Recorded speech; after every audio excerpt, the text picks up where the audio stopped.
Споры о событиях, происходящих во времена Османской империи, особенно обострились после показа сериала «Великолепный век».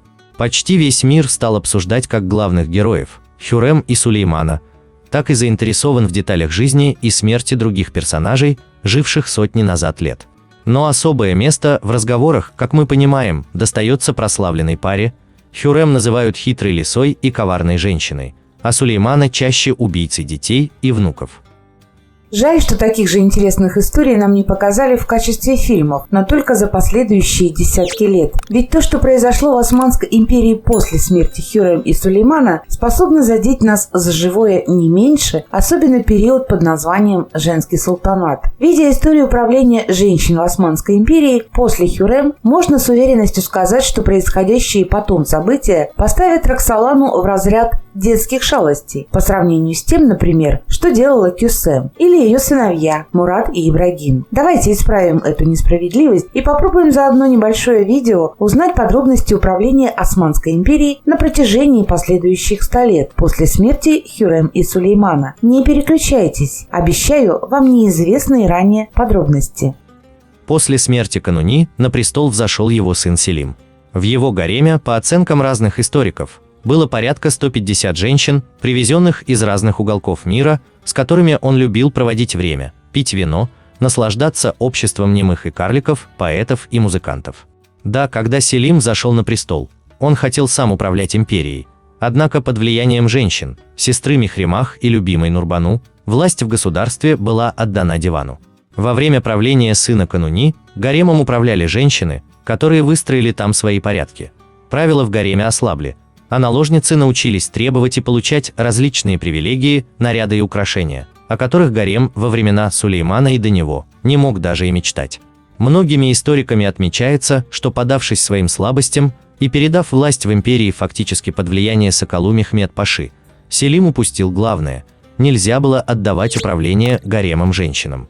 Получив большие послабления в порядке и правилах, рабыни не были уже настолько защищены, позволяли себе выходить за стены гарема и спокойно, но за деньги, встречаться в его коридорах с влиятельными евнухами, а затем и пашами, чтобы планировать свои корыстные интриги в борьбе за власть.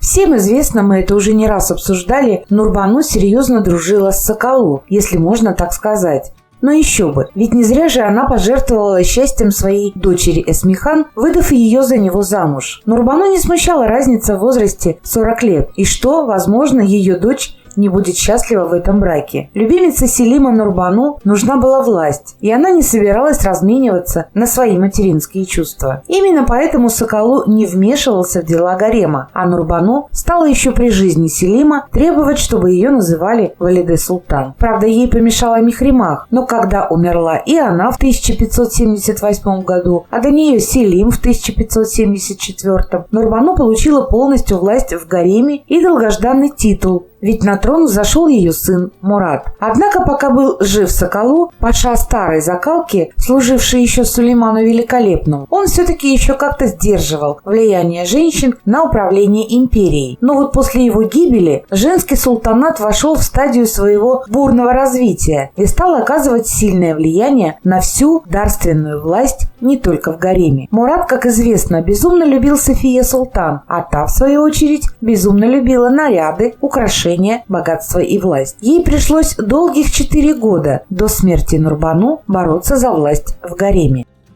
Мурат, как и его отец Селим, очень любил женщин, а его мать Нурбану активно подогревала его интерес к ним.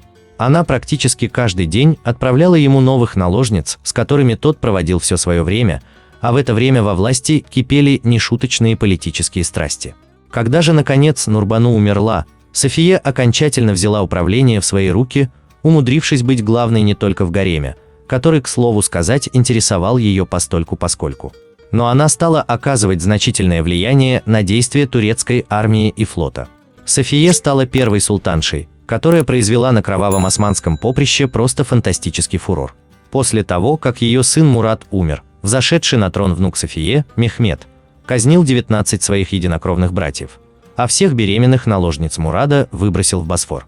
Историки уверяют, что это было сделано не без активного участия Софии Султан. Как вы думаете, после этого что сказал османский народ? Конечно, эта беспрецедентная казнь наследников трона сильно потрясла его, и они стали обвинять во всем София Султан. Та спряталась за стенами гарема, вдвое усилив его охрану и установив жесткие правила для входа и выхода в гарем. К слову сказать, Мехмед родился еще в то время, когда был жив его прадед Сулейман, и имя свое он получил в честь любимого кануни сына, на могиле которого тот установил трон. Здесь есть одна очень важная историческая деталь, которую не все заметили. До сих пор мы с вами считали, что кафес, или так называемая клетка для Шахзаде, стала применяться султаном Ахмедом, который был женат на Кесем Султан. Однако первым клетку применил султан Мехмед, который, опасаясь собственных сыновей и видя в них угрозу, прекратил практику отправки Шахзаде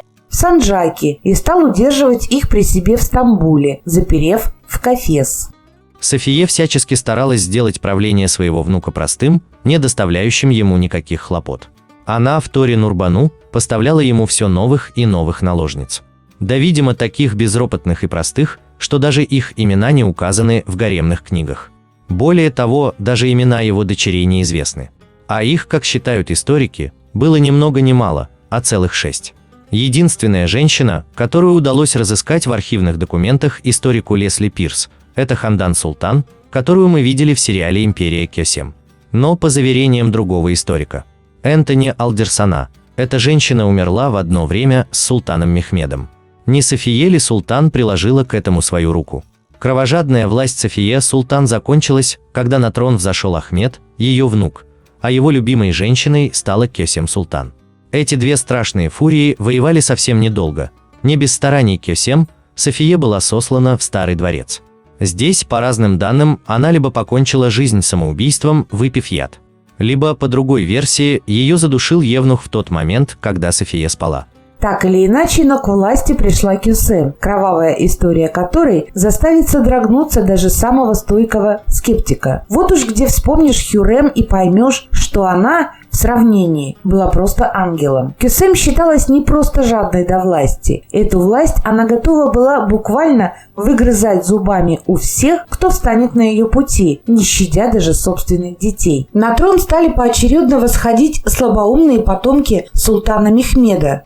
Сложно предсказать, когда ген слабоумия попал в кровь османских султанов, и было ли это следствием не наследственности, а многолетнего содержания в клетке всех наследных шахзаде, но было это так. Сначала трон достался Ахмеду.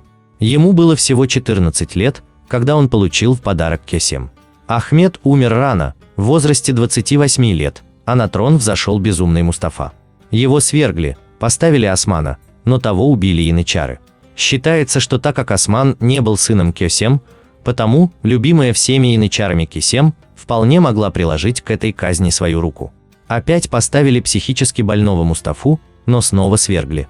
Когда на трон взошел сын Кесем Мурат, который в истории отмечен как самый кровожадный падишах Османской империи, явная власть Кесем как бы отошла на второй план. Но это было лишь видимостью. Кесем не хотела мириться с тем, что Мурат отстранил ее от власти в империи. Она стала плести такие политические интриги внутри страны, что Мурат едва успевал выстоять на ногах. Говорят, что и Мурат в какое-то время тоже сошел с ума, затем умер, а на трон воздвигли другого безумного сына Кесем, Ибрагима.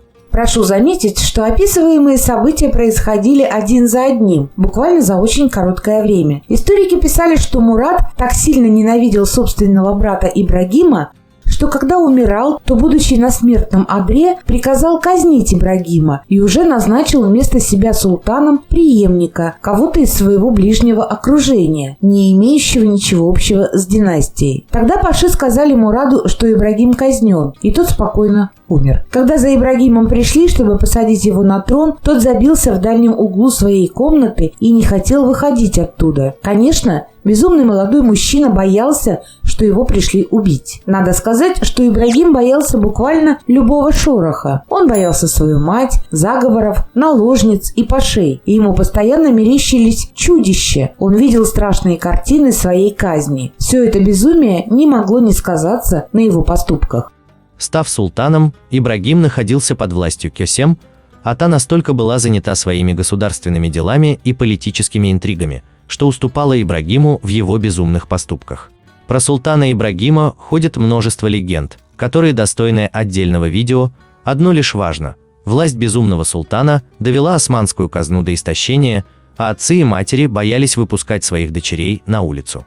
Ибрагим любил женщин, меха, бриллианты. А тем временем в гареме начала рекой литься кровь. Султан был не только безумным, он слыл извращенцем. Однажды он приказал казнить 280 наложниц потому, что до него дошла одна из сплетен наложницы-интриганки. Она сказала султану, что кто-то из его рабынь ему изменила. Тот казнил весь гарем. Как утверждают историки, почти каждая любовная ночь Ибрагима с наложницей заканчивалась ее гибелью. В скором времени Совет и армия уже не смогли мириться с таким положением вещей в империи и потребовали от Кесем засадить Ибрагима обратно в клетку, а на трон возвести наследника, сына Мехмеда. Ибрагим сопротивлялся, он не хотел возвращаться обратно в Кафес. Кесем, получив предварительно фетву, отдала приказ задушить собственного сына. Взошедший на трон Мехмед очень любил свою мать Валиде Турхан-Султан. Но Кесем не собиралась сдавать той своей позиции. Заручившись поддержкой армии и янычар, Кесем задумала свергнуть Мехмеда, но все пошло не так. Турхан опередила железную леди Османской империи и напала в тот момент, когда этого никто не ждал. Кесем спряталась в покоях, залезла в сундук. Ее нашли, выволокли за волосы, сорвали все украшения, платье и задушили. Тело Кесем Султан выбросили за ворота Топкапы. В империи чуть не настал хаос, все стали требовать наведения порядка, пригрозив гражданской войной. Турхан была очень мудрой, как считают историки. Она внешне устранилась от управления государством и назначила великим визирем талантливого пашу из семьи Купрулу. Так закончилась столетняя история правления женского султаната в Османской империи. Думаю, что полученные мною данные из различных турецких источников не всегда были верны, и многое построено на домыслах. Однако нельзя сбрасывать со счетов тот факт, что описанные события имели место быть в истории. А как относиться к отдельным деталям – дело каждого из нас. А на сегодня все. Не пропускайте главное. Подписывайтесь на канал, нажимайте на колокольчик и посетите наше сообщество, чтобы еще больше узнать про Османскую империю.